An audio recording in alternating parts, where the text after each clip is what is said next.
নমস্কার বন্ধুরা, সবাইকে জানাই শুভ সকাল। তো শুভ সকাল জানিয়ে আমি রিঙ্কি তোমাদের সামনে ছোট্ট একটা ব্লগ নিয়ে চলে আসলাম। তো আজকে কাজের এখান থেকে ব্লগটা শুরু করেছি, কারণ বাড়ির থেকে ব্লগটা শুরু করতে পারিনি। তোমাদের কি বলবো, কালকে সারা রাত একদম ঘুমোতে পারিনি, এত পরিমাণে কাশি হয়েছে। মানে ওষুধ খাচ্ছি, কাশিটা কিছুতেই কমছে না। তারপর শ্বাসকষ্ট হচ্ছে, মানে নিঃশ্বাস নিতে খুব কষ্ট হচ্ছে আমার। তো রাত্রেবেলা তো ঘুমোতে পারিনি, এবার ঘুম থেকে উঠতে উঠতে অনেকটা দেরি হয়ে গেছে।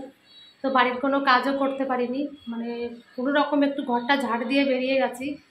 আর মানে ঘরটা ঝাড় দিতে দিতে ব্রাশ করতে করতে তোমাদের দাদাভাই একটু টিফিন করে দিলাম, ওটা করেই মোটামুটি বেরিয়ে পড়েছে। আর কোনো কাজ সারতে পারিনি, এতটা দেরি হয়ে গেছে আজকে আমার, মানে কাজে আসতে আসতে। তো ওই জন্য আর কি, মানে কাজের এখান থেকেই ব্লগটা শুরু করলাম। তো যাই হোক, এখন এই যে কাজ করছি এখানে, এক বাড়িতে কাজ সেরে আসলাম, তারপর আর এক বাড়িতে যে এসে এখন রান্না করছি। আজকে অনেকটাই রান্না এখানে আছে, একটু দেরি হবে বাড়িতে যেতে। যেদিনকে কাজ থাকে সেদিনকে সব জায়গাতেই কাজ থাকে। তারপর রান্নার বাড়িতেও আজকে রান্না আছে অনেকটা। তো এখানে একজন লোক আসবে বা এসে খাবে, তো তার জন্য একটু বেশি বেশি রান্না করতে হচ্ছে আর কি। তো বাড়িতে কখন যাব কি করব জানি না, আজকে বাড়িতে যেতেও একটু দেরি হয়ে যাবে। তো যাই হোক, এখন তোমাদের সঙ্গে বেশি কথা বলবো না, কারণ কাজ আছে যেহেতু, এখন বেশি কথা বলা যাবে না। তারপর লোকের বাড়িতে এসে বেশি কথা বলতে হয় না কাজের সময়, তারাও অসন্তুষ্ট হয়। তো সেই জন্য যাই হোক, এখন আমি এই কাজগুলো সেরে নিই, তারপর তোমাদের সঙ্গে পরে কথা বলবো। এই কাজ হলো, আজকে অনেকটা দেরি হয়ে গেছে বাড়ি আসতে আসতে। বাড়ি যেয়ে যে কখন কি করব বুঝতে পারি, দৌড়ে দৌড়ে বাড়িতে যাচ্ছি আর কি।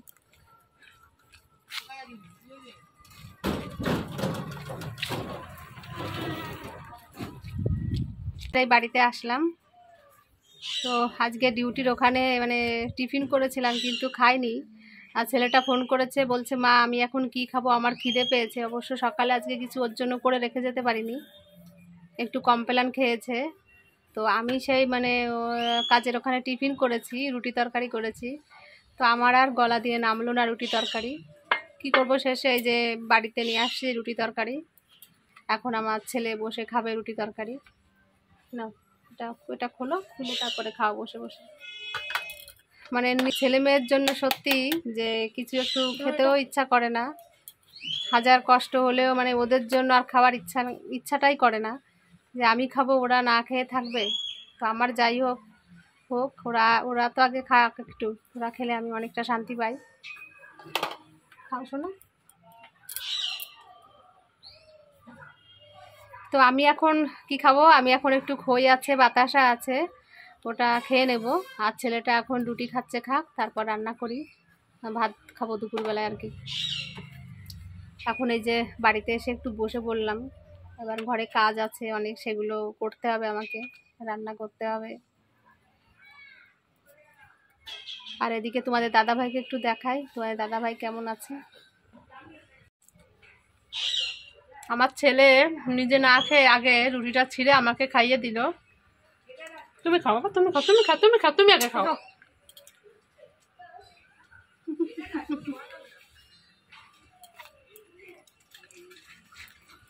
আমার দেওয়া না, তুমি খাও।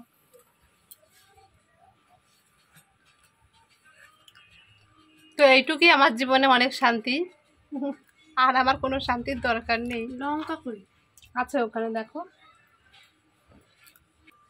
এবার একটু তোমার দাদা ভাইকে দেখাই কেমন আছে ও, একটু দেখে আসি। এই যে চলে আসলাম এবার তোমাদের দাদা ভাইয়ের কাছে। তো এতক্ষণ তো বাইরে ভালোই ছিলাম, এই যে ঘরে আসলাম, মানে এই যে দৃশ্য দেখছি, আর আস্তে আস্তে আমার মনটা এবার দুর্বল হতে শুরু করলো আর কি। তো অবস্থা দেখো, মানে পুরো কি বলবো তোমাদের, একটা কঙ্কাল মতন হয়ে গেছে। বলতে হয় না এ কথা, তবুও বলছি আর কি। হাতের শিরাগুলো এখন প্রচুর জেগে গেছে। আর কালকে তোমার দাদাভাইয়ের রাত্রের বেলায় খুব শরীর খারাপ ছিল, রাত্রে খুব বমিও করেছে, মানে সারা রাত একদমই ঘুমোতে পারিনি। তার সঙ্গে আমিও মানে ঘুমোতে পারিনি, কি বলবো। আর আমিও যেমন কেসেছি, শ্বাসকষ্ট হচ্ছে, দম ছাড়তে পারছি না। আর এদিকে ওরও ওই অবস্থা, মানে এত পরিমাণে পেটে যন্ত্রণা করছে, তারপর বমি করেছে প্রচুর কালকে। তো তো আমাদের দুটো মানুষের এই অবস্থা, কে কাকে দেখবে। তো এখন তুমি কেমন আছো?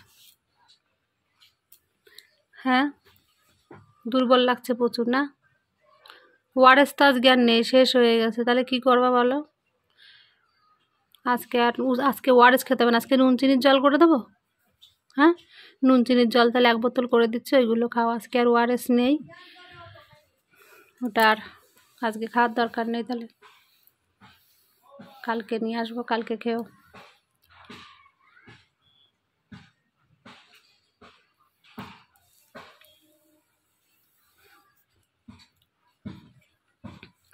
কত আশা নিয়ে তোমাদের দাদাভাইয়ের সঙ্গে সংসার করতে আসলাম, অনেক আশা নিয়ে।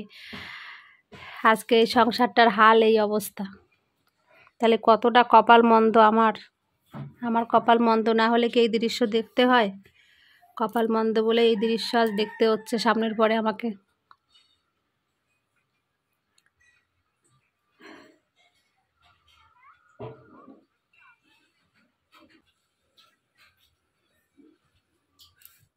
এখন এই যে ব্লাডটাও কমে গেছে, পাগুলো পুরো মানে সাদা হয়ে গেছে।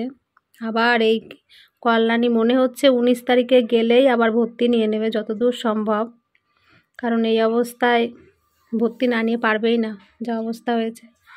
এখন আবার সেই দৌড়াদৌড়ি করতে হবে, আর কত পারবো জানি না।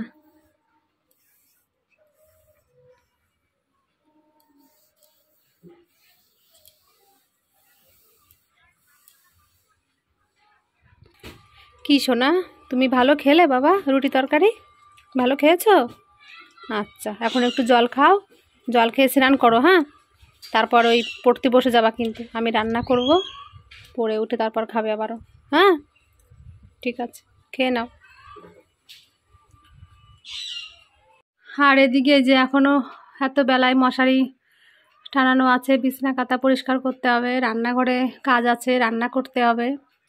তো এখন এই কাজগুলো মানে বসে না থেকে কাজগুলো ফটাফট সেরে ফেলি, আবার ওকে টাইম মতন খেতে দিতে হবে, রান্নাঘরেও যেতে হবে তাড়াতাড়ি। কাজ সব সেরে এই যে রান্নাঘরে আসলাম। এখন রান্নাঘরে আজকে বেশি কিছু রান্না করব না, বেশি কিছু রান্না তো রেগুলারই করি না, তো আজকেও করব না। আর তোমাদের একটু দেখাই, এই যে এখানে ভাত বসিয়েছি আর একটা ডিম সিদ্ধ বসিয়েছি, আর এখানে যে কুমড়ো দিয়ে আলু দিয়ে একটু পাতলা ঝোল করেছি। তো সত্যি কথা বলতে কি আজকে আমার ঘরে রান্নার মতন একদম কিছুই নেই। তো কুমড়ো ছিল, একটু আলু ছিল, তো এটা দিয়ে একটু পাতলা ঝোল করেছি। আর তোমাদের দাদাভাইকে আজকে পাতলা ঝোলটা দিয়ে আজকে ভাত মেখে দেবো, কারণ কালকে প্রচুর বমি করেছে, গ্যাস হয়েছে, পেটে ব্যথা করেছে প্রচুর পরিমাণে, সেটা দেখা যায় না, সামনে পড়ে যা অবস্থা হয়েছিল। তো ওই জন্য ভাবছি যে ওটা দিয়ে ভাত মেখে দেবো, তাই খাবে। আর আর আমার শাশুড়ি মা রান্না করেছে একটু মানে সয়াবিন রান্না করেছে, তো ওটা আমার ছেলে খেয়ে নেবে, অসুবিধা হবে না আমার ছেলের। আর আমিও ওই কুমড়োর তরকারি দিয়ে খেয়ে নেবো ভাত।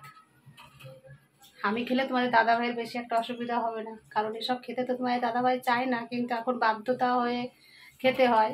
ওর একটু মানে খেতে পছন্দ করে, কিন্তু ভগবান ওকেই একটা এমন রোগ দিয়েছে যে জীবনের মতনই পুরো খাওয়া বন্ধ হয়ে গেছে, এরকম একটা অবস্থা।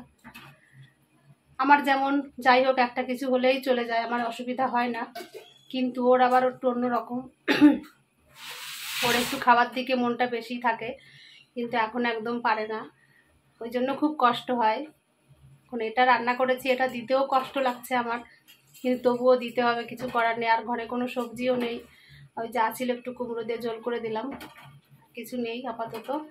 তো এটা দিয়ে আজকে খাক, তারপরে দেখা যাবে। আমি রান্না করে তারপর সবাই খাওয়া দাওয়া করলাম, খাওয়া দাওয়া করে আমি এখন একটু শুয়ে আছি।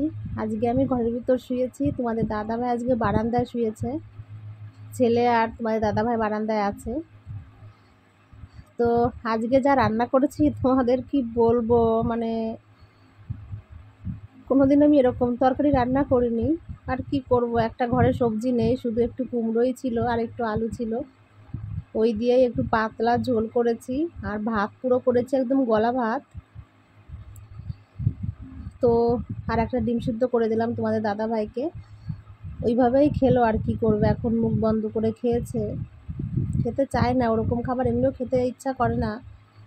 আর এমনিতে তোমাদের দাদাভাই তো একটু মানে চিরদিনই খেতে পছন্দ করে, কিন্তু এমন একটা ভগবান রোগ দিল, মানে খাওয়াটাই মানে জীবন থেকে বন্ধই করে দিয়েছে। তো কি করব, এখন ওইভাবেই খেয়েছি আমরা। আমার ছেলে তো খেয়েছে, ওর ঠাম্মা তরকারি দিয়েছিল সেটা দিয়ে খেয়েছে, কিন্তু তোমাদের দাদাভাই আমি ওইভাবেই খেয়ে নিয়েছি। এখন রাত্রিবেলা কি আর ওইগুলো খাবে? খাবে না। রাত্রে কি করব সেটাই টেনশন হচ্ছে, যে রাত্রে আবার কি রান্না করে দিতে হবে। আর না হলে নুন জল দিয়ে ভাত মেখে দেবো, ওটাই খেয়ে নেবে। কালকে যেহেতু অনেক বমি করেছে, পেটে ব্যথা হয়েছে, ওই জন্য আর কি। এখন আর কি বলবো, একটুখানি শুয়ে থাকি, তারপর আবার উঠতে হবে। কারণ উঠে আবার বিকালে টুকটাক কাজ আছে, সেগুলো করতে হবে। এদিকে তোমাদের দাদা ভাইয়েরও ওআরএসটা শেষ হয়ে গেছে, ওটা তো নিয়ে আসতে হবে। আজকে আর যাবো না, আজকে আর বেরাতে ইচ্ছা করছে না, দেখি কালকে যেতে পারি কি। আজকে নুন চিনির জলটা গুলে দিয়েছি, ওটা খাচ্ছে। ডাক্তার তো চিনি খেতে বারণ করেছে, মিষ্টি খাওয়া যাবে না, কিন্তু এখন তো নুন বেশি দিনই, অল্প একটু চিনি দিয়েছি আর সামান্য একটু নুন দিয়েই মোটামুটি জলটা গুলে দিয়েছি। ওটা খাক, কালকে যেয়ে তারপর ওআরএস নিয়ে আসবো কিনে, তখন ওটা খাবে।